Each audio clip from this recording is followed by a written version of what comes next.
True to developer From Software's legacy, Armored Core 6 Fires of Rubicon can be quite a deep game at times. While nothing in the game is ever as ambiguous as, for example, the value of Dark Souls 2's adaptability stat, there can still be quite a few things here and there that players miss out on in their attempts to get into the mech combat as soon as they can. To help these players, here are 15 things about Armored Core 6 Fires of Rubicon that will help you be a better AC pilot. ABD, always be dashing. The first rule of mech combat is that staying still means you're an easy target. Dashing is essentially free, and with the only real cost to it being the ability to make sharp turns. To that end, as long as you're within firing range of an enemy, you should always be dashing, either using the regular dash to speed up your movement, or using the high-speed boost to kick off your momentum in a different direction should become second nature to you, since it makes you much tougher to target, especially by ACs using melee weapons or missiles. Attitude stability is important for certain builds. A key mechanic that players should absolutely learn early on is the concept of attitude stability. Much like, say, posture in Sekiro Shadows Die Twice, attitude stability in Armored Core 6 Fires of Rubicon is essentially an extra meter all ACs have that can be depleted by certain types of attacks. Once depleted, ACs are left vulnerable to attacks until their attitude can replenish over time. Certain aspects do more damage to attitude stability than they do to health, or as the game calls it, armor. Weapons like missile batteries and certain guns tend to be excellent at whittling down attitude, while energy swords are fantastic for doing massive damage to ACs with depleted attitude. Don't focus too much on big damage numbers. Sure, having a massive bazooka that does 3-digit damage numbers might seem fun, but it's important to think about how such a weapon fits into your build. For example, an enemy AC with a shield can essentially nullify your bazooka, blocking its damage entirely, unless you can destroy the shield with a sword. Because of this, having a varied weapons layout is much more useful than hyper-focusing on a single type of weapon. Sure, you can dual-wield machine guns, and it's a lot of fun on a high-speed AC build, but you should also make sure you have ways to work around the strengths and weaknesses of other ACs. Do all tutorial missions. While it's incredibly easy to get up and running with your AC early on in the game, doing all tutorial missions actually has a few benefits. Not only do you get to learn about some of the more esoteric mechanics of Armored Core 6, especially in tutorials that open up later in the game, but most importantly, the tutorials are also an excellent way to unlock new weapons. This encourages quite a bit of experimentation, especially early on, since you can basically head into the training room with your newly unlocked machine gun to see if it's the right weapon for your tastes, and whether you'd like to invest in a second one so that you can dual wield. Swap parts in and out on a regular basis. Missions can be completed with whatever build you might personally prefer, but the structure of Armored Core 6 Fires of Rubicon essentially encourages you to constantly keep swapping different parts in and out of your AC. For example, one mission might be better suited for a fast-paced run-and-gun style AC, while another might pit you in a duel against an AC where a sword might be a better choice than a machine gun. Since the prices of different parts and weapons never really change, you shouldn't feel much of an issue when it comes to swapping out, for example, your targeting system, in order to make your AC lighter in exchange for lower targeting ranges for your ranged weapons for a melee build. More defense isn't automatically better.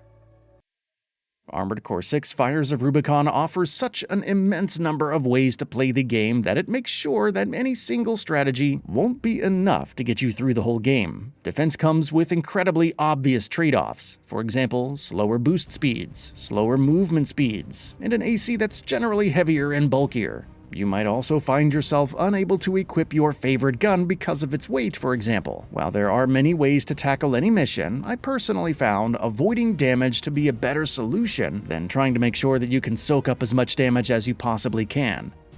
Don't stress about getting S ranks. Getting S ranks for missions in Armored Core 6 is incredibly difficult. For starters, you can't use any healing items in the mission. That alone makes getting an S rank quite an accomplishment in itself. Here's the secret though, you can replay missions that you've already completed, which means that there's no real rush to get the best possible rank early on.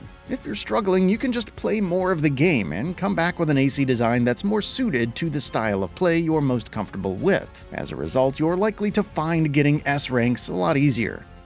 Make a habit out of preemptive reloads. As with any action game with guns, getting stuck reloading your guns while an enemy is right in front of you can often spell out the difference between a successful mission and a failure. Reloading guns in Armored Core 6 isn't particularly intuitive, at least early on, since it's a button combination depending on which of your weapons you might want to reload. As such, getting used to reloading between short scraps and skirmishes absolutely ends up making a huge difference, especially in longer missions with multiple objectives to finish. It's easy to forget about your shoulder-mounted stuff. Since weapons on your arms are going to be your primary way of dealing damage in Armored Core 6, it can be easy to forget about whatever you might have equipped on your shoulders. Make no mistake though, since a timely missile barrage from your shoulder-mounted 8-missile battery can make a big difference, especially when you're taking on tougher ACs. Likewise, you can unlock a shoulder-mounted shield early on that mitigates not only damage to your armor but your attitude as well, making it an incredibly useful tool. Remember to use your shoulder equipment. Each weapon type has different strengths and weaknesses. Not all weapons are created equal in Armored Core 6, and each gun or sword has different strengths and weaknesses. Fast-paced AC dual-wielding machine guns, for example, will have an easy time beating regular enemies, but might hit a literal and figurative wall when they're up against an AC using a shield.